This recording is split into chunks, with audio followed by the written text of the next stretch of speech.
So now we have the basic structure for 3 songs under our belt, but they still sound a little bit basic. We have very rudimentary rhythm, so let's try and build on that and get our right hand doing some more complicated rhythms. So we're going to start off revising what we've done already. We'll use the Horse with No Name because it's the easiest one, just the 2 chords. So we have our E minor chord to start with. And we were playing down strums at the beginning, so we had our 2, 3, 4. Now these down strums are very important. Each one is on the beat. And when we included the upstrokes, those down strokes were still on the beat. And that's very important. They have to remain on the beat all the time. So we have our 1, 2, 3, 4, adding in the upstrokes. 1, 2, 3, 4, 1, 2, 3, 4. Okay, so down strums still on the beat. What I'd like you to try for me next is we're going to leave out the first upstroke. So we do our first down strum, leave out the first upstroke, but include the other ones. I'll show you here.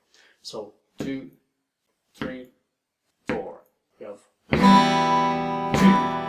3, 4, 1, 2, 3, 4, 1, 2, 3, 4, 1, 2, 3, 4. Okay. So this helps to accent the first beat of the bar for each chord, and the first beat is generally the most important beat of the bar. So let's give that another try together. After 4, 2, 3, 4. 1, 2, 3, 4. 1,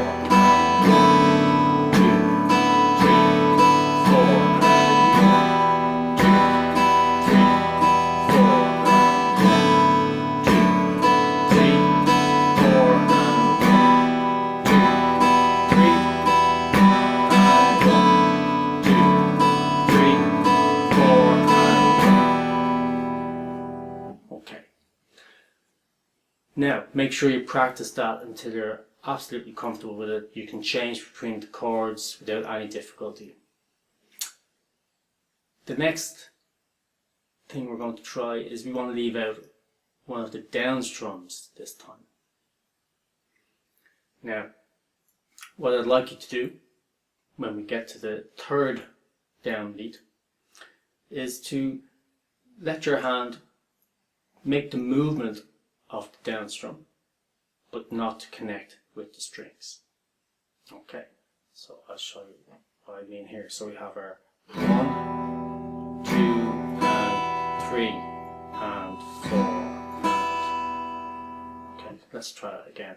So we have 1, 2, and 3, and 4, and 1, 2, and 3, and 4, and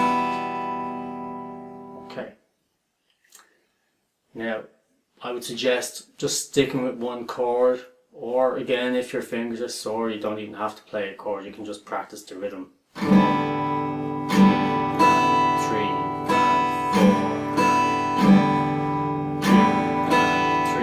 and 4. And as we mentioned before, you need to be really comfortable with what the right hand is doing. It really has to be almost automatic, so then you can focus a little bit more on what the left hand is doing. So changing the chords, well, will generally need more concentration than the rhythm. The rhythm is, for most part, what we're doing so far will be pretty much the same all the way through the song. So we want this hand to be automatic, just going along, doing its thing, and then we can focus a little bit more on what the left hand is doing. Okay, so let's try putting that rhythm into the 2 chords for the Horse with No Name. Do it nice and slowly. After 4, 2, 3, 4. 1, 2, 3,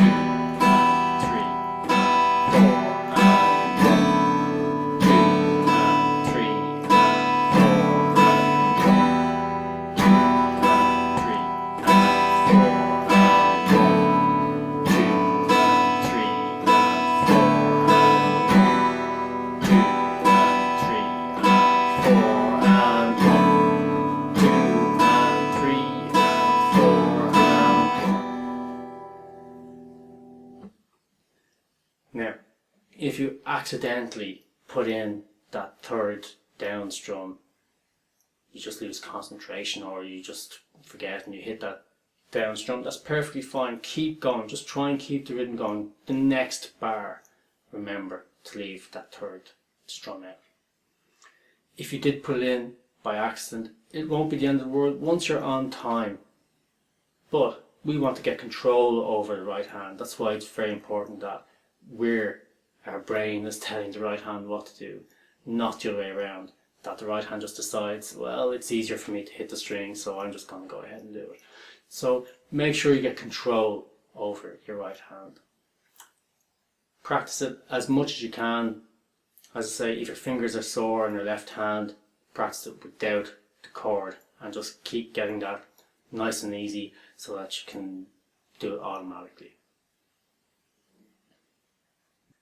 When you're at that stage, the next thing we'd like you to do is to put that rhythm into the Green Day song that we looked at. So exactly the same rhythm is used, but just obviously with different chords.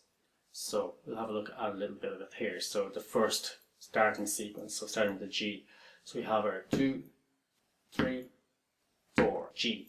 1, 2, 3, and 4, and G. 1, 3, and 4. See that line? 1, 2, 3, and 4. Then D. 1, 2, 3, and 4. Back to G. Okay. And this rhythm is really useful.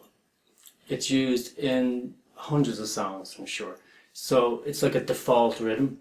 If there's 4 beats in the bar, and if there's 1 chord per bar, this rhythm will fit probably 9 times out of 10. So it's really well worth investing the time in it now and getting it so it's just automatic, totally comfortable, and then you'll be able to use it in lots of songs.